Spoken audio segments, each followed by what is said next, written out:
live streaming, but it's Okay, now we're going to begin the drone warfare segment of this event.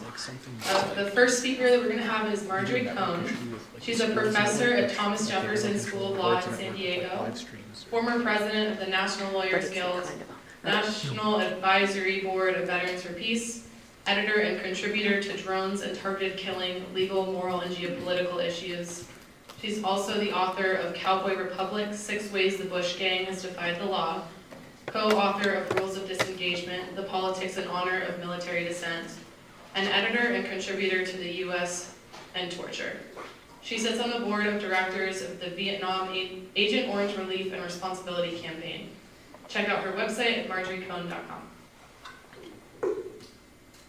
I am a child of the anti-Vietnam War movement, and when I was a freshman in college, which was 1967, I joined the support organization for the draft resistance. Many of my friends were being drafted, and eventually I worked in a law commune in Palo Alto, trying to help people who were conscientious objectors, people who were trying to get out of the draft.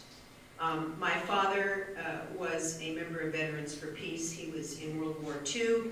My husband is a member of Veterans for Peace. He was on a nuclear submarine during the Vietnam War. And one of the books that Laura mentioned, Rules of Disengagement, The Politics and Honor of Military Dissent, describes some of my testimony on behalf of service members in courts martial and other military hearings who refused orders to deploy to Iraq and Afghanistan.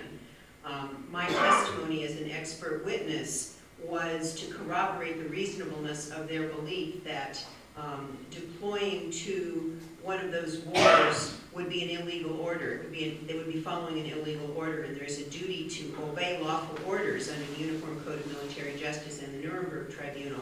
There's a duty to obey lawful orders. There's a duty to disobey unlawful orders. And some people felt that a duty, in order to deploy to an unlawful war is an unlawful order. Also, they could be put in the position of committing war crimes or torture, killing civilians. And so the illegality, which I talked about in this book, Cowboy Republic, the illegality of the Iraq and Afghanistan wars is basically based on the UN Charter, which is a treaty that we've ratified. When the United States ratifies a treaty, it becomes part of domestic US law under the Supremacy Clause of the Constitution. And the UN Charter says that one country can invade another country militarily only in self-defense or when the Security Council of the UN gives its approval. And neither of those things was present before we went into either Iraq or Afghanistan, which makes them illegal wars. And of course, as you know, they're still going on. Our soldiers are still getting killed, and upwards of 1 million Iraqis, Afghans have been killed, to say nothing of the Libyans and Syrians and Somalis and Pakistanis and people in other countries who are being killed by drones. I'm going to give you just a little bit of background on the so-called global war on terror. And I say so-called because terrorism is a tactic. It's not an enemy. You don't declare war on a tactic. And yet, under the guise of the global war on terror, George W. Bush shredded the Constitution in many ways, and unfortunately, Barack Obama continues to shred the Constitution as well. According to sources within his administration, this is documented in my Cowboy Republic book, George W. Bush was planning to invade Iraq and change its regime well before the terrorist attacks of 9/11.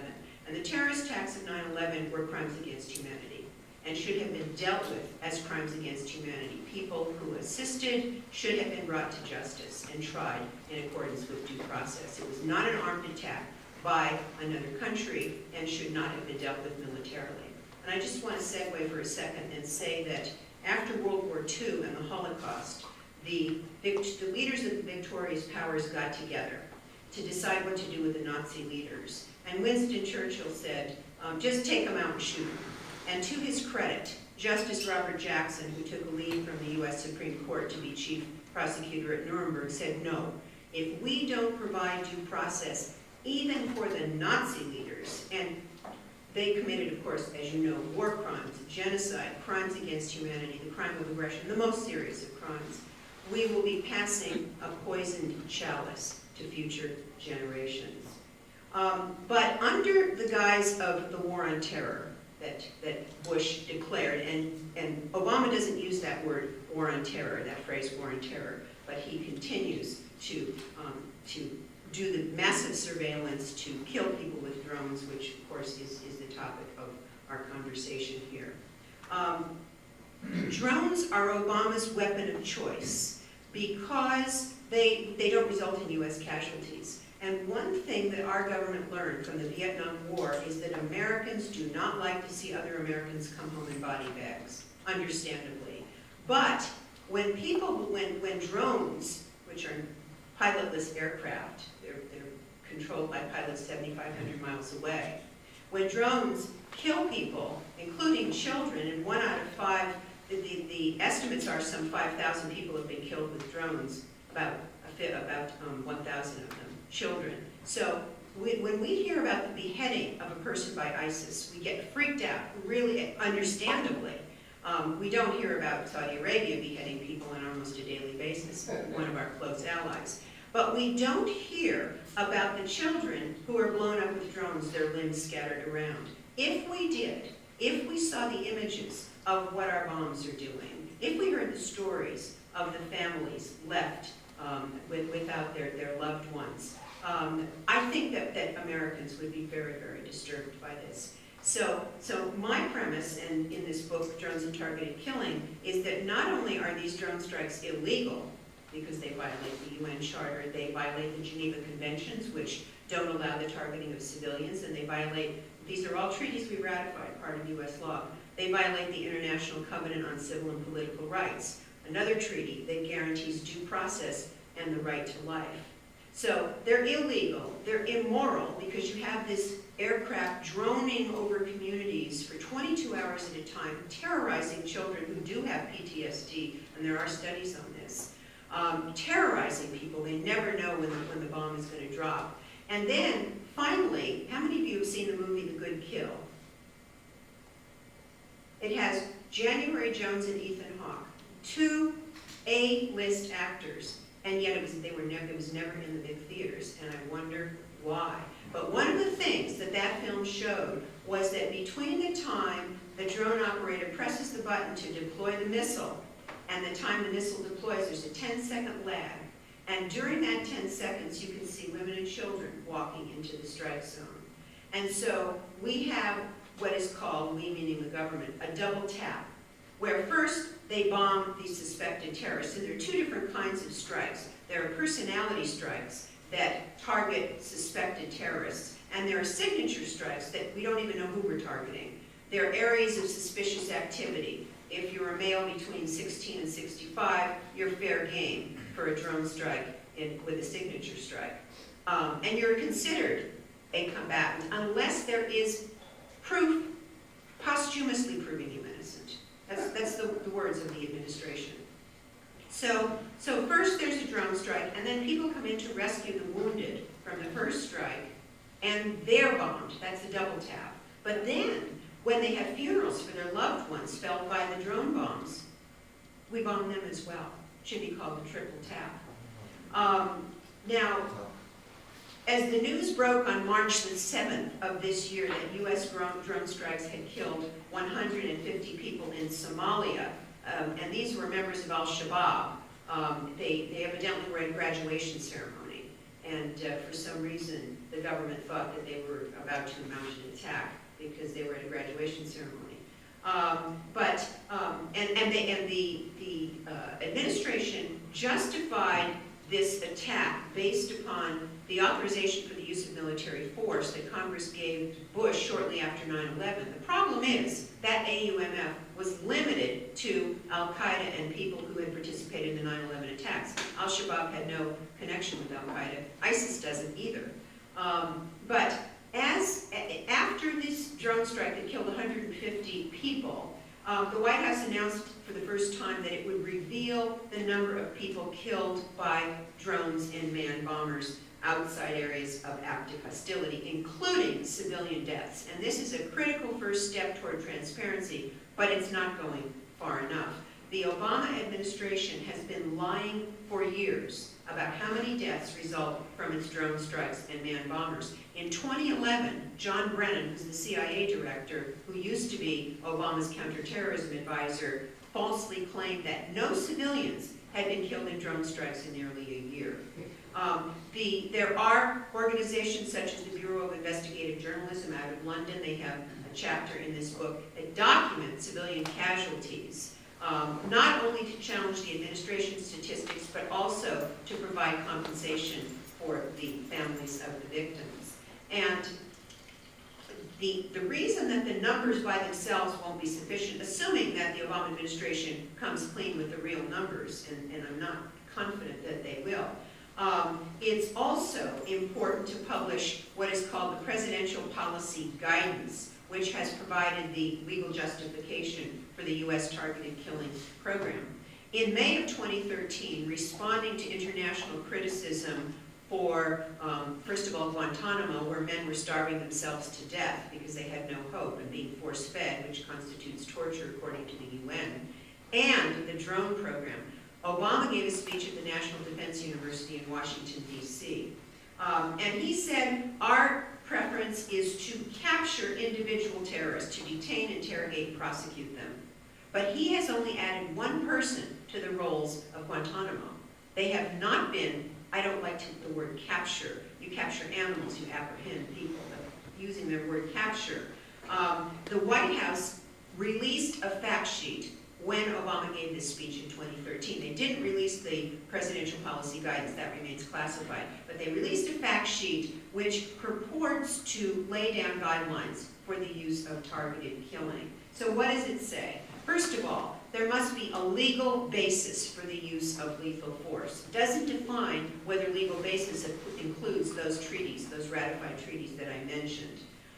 Secondly, the target must pose a continuing imminent threat to U.S. persons. Now, the fact sheet doesn't define continuing or imminent, but in 2013, another thing that happened was that the U.S. Department of Justice, there was a leak of a Department of Justice white paper which laid down guidelines for the targeted killing of U.S. citizens. And that white paper said that a U.S. citizen could be killed even where there is no, and I'm quoting, no clear evidence that a specific attack on U.S. persons and interests will take place in the immediate future. So what does imminent mean? Not only that, presumably there's a lower bar for the killing of non-U.S. citizens. And I want to just say here, how many of you have heard of the concept of American exceptionalism? American exceptionalism. That is the notion that somehow Americans are better than everyone else. When Obama gives a State of the Union address, he says Americans are exceptional. He said that to the General Assembly. American exception. But when this Department of Justice white paper was leaked, saying that U.S. citizens could get killed, then people were very upset. And Senator Rand Paul mounted a 13-hour filibuster of John Brennan's nomination to be CIA director. But there's an interesting thing that happened on Morning Joe, Joe Scarborough on MSNBC. He was interviewing Time magazine columnist Joe Klein, who is considered to be a liberal. And so Joe Scarborough said to Joe Klein, and I'm going to go like this when I quote, "You have 4-year-old girls being blown to bits because we have a policy that says, you know what, instead of trying to go in, take the risk, get the terrorists out of hiding, we're going to blow up everything around them," and mentioned collateral damage. Klein retorted, "The bottom line in the end is, whose 4-year-old gets killed? What we're doing is limiting the possibility that 4-year-olds here are going to get killed. And so it's okay for 4-year-olds in other countries to get killed." That was the implication. Now, it's this double standard that motivated Nobel Peace Prize winner Archbishop Desmond Tutu to write a letter to the New York Times where he asked, do the United States and its people really want to tell those of us who live in the rest of the world that our lives are not of the value not the same value as yours? And when I read that, it really, really struck me, and I asked him to write the foreword to this book, and he graciously agreed, and he elaborates on that in this book, in his foreword. Okay, back to the fact sheet. Number 3, there must be near certainty that the terrorist target is present. Now, if you have a signature strike, a crowd killing, where you don't know who you're targeting, how are you going to know that there's near certainty that the terrorist target is present? Number 4, there must be near certainty that non-combatants will not be injured or killed. But if the military defines combatants as all men of military age in a strike zone, unless there's evidence posthumously proving them innocent, how's there going to be near certainty that non-combatants will not be injured or killed? 5, there must be an assessment that capture is not feasible at the time of the operation. It's unclear what feasibility means. If you look at the Department of Justice white paper, it appears to mean inconvenient. 6, there must be an assessment that relevant governmental authorities in the country where action is contemplated cannot or will not effectively address the threat to U.S. persons, undefined. And 7, there must be an assessment that no other reasonable alternatives exist to address the threat to U.S. persons, also left undefined. And by the way, these are rules for the use of lethal force in areas outside of active hostilities. But then the bottom line is that the fact sheet would excuse all those preconditions when the president takes action in extraordinary circumstances, which are both lawful and necessary to protect the U.S. or its allies. No definition of extraordinary circumstances or what would be lawful. So if the presidential policy guidance on which this fact sheet is based were declassified, then we would see how these gaps are filled in. In February of this year, the bipartisan Stimson Task Force on Drone Policy gave the Obama administration an F in 3 areas the task force had flagged for improvement in its June 2014 report. First is the progress in releasing information on drone strikes. Second is explaining the legal basis under U.S. and international law for the drone program. And third is developing more robust oversight and accountability mechanisms for targeted killing outside of traditional battlefields. The Stimson report noted the administration has, as a rule, been reluctant to publicly acknowledge the use of lethal force by unmanned aerial vehicles in foreign countries. But Stimson identified one notable exception. After the discovery that 2 Western civilians held by al-Qaeda were killed in a U.S. drone strike in January of last year, the administration admitted the deaths because they were Westerners, but provided few details. Again, American exceptionalism. Now, how many of you have heard of the drone papers that were turned over by an anonymous whistleblower to The Intercept? This is a whistleblower who's part of the intelligence establishment. He remains anonymous because of the Obama administration's aggressive prosecution of whistleblowers, charging them under the Espionage Act. More than all other presidents combined, Espionage Act was not drafted to go after whistleblowers. But this anonymous source told The Intercept that between January 2012 and February 2013, there was a campaign called Operation Haymaker in the Afghan provinces of Kunar and Nuristan. And during a 5-month period, almost 90% of the people killed in airstrikes were not the intended targets. And this campaign paralleled an increase in drone attacks and civilian casualties throughout Afghanistan. What's more, the campaign did not significantly degrade al-Qaeda's operations there. And when you look at the blowback, at when people see their loved ones being killed by drones, many civilians being killed by drones, that does not win their hearts and minds. That does not endear them to the United States. That makes them want to do us harm. That makes us more vulnerable to terrorism, not less.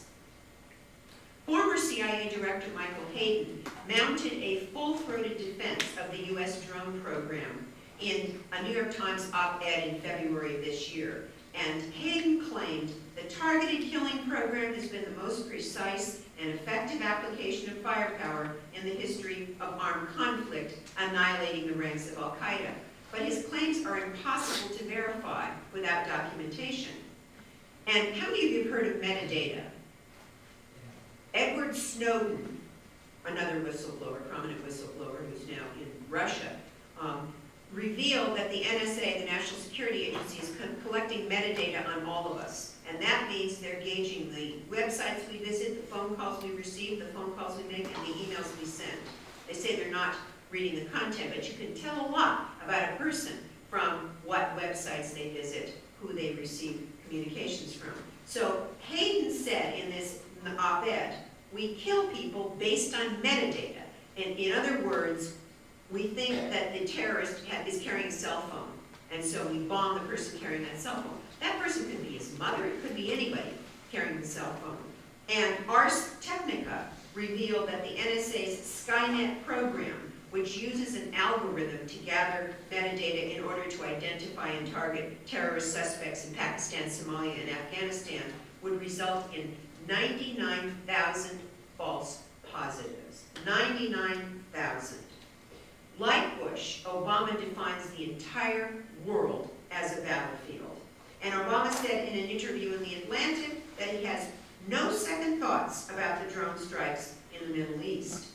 Now, the United Nations Charter has a mandate for peaceful resolution of disputes and recognition of military force except in self-defense. That's not a pipe dream, because a study by the RAND Corporation, which is not a left-wing organization whatsoever, the RAND Corporation concluded that between 1968 and 2006, 43% of incidents involving terrorist groups ended by a peaceful political resolution with their government. 40% were penetrated and eliminated by local police and intelligence agencies, and only 7% were ended by the use of military force. Now, so what do we do? What do we do? What we do is a complete reanalysis of our foreign policy. Because until the United States stops invading other countries, and we have 800 military bases all over the world, till we stop invading other countries, changing their regimes, occupying their lands, torturing their people, uncritically supporting other countries that illegally occupy other people's lands, we will never be safe from terrorism. Thank you.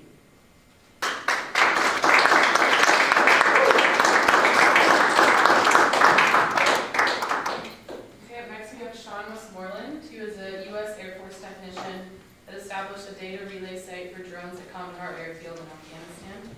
In November 2015, he came out to the media as one of the 4 drone whistleblowers and co-author of a letter addressed to President Obama, stating that the U.S. drone policy is fueling terrorism around the world.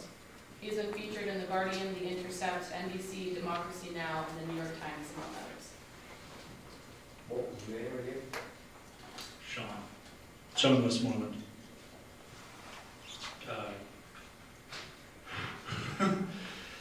That's a tough act to follow. So I joined the military in 2006,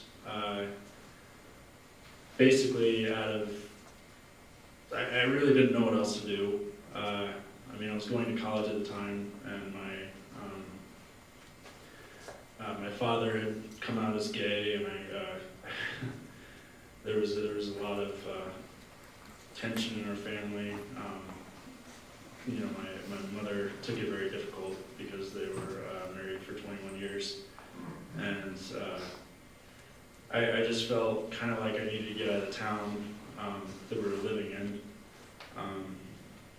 and of course my whole family has been in the military. My father, he was a Russian linguist in the U.S. Air Force. We lived all over the U.S. We lived in England. We lived in Armenia for a while, and there he was serving as a defense attaché, which is a position under the Defense Intelligence Agency. The CIA there at the time didn't really know Russian that well, so he ended up doing a lot of the intelligence work, and you know, he definitely included us in that process. Our house was bugged, and I would see people out in the countryside basically freezing to death because it was the fall of the Soviet Union. It was right after the war with Azerbaijan, and here we are again. They're fighting again.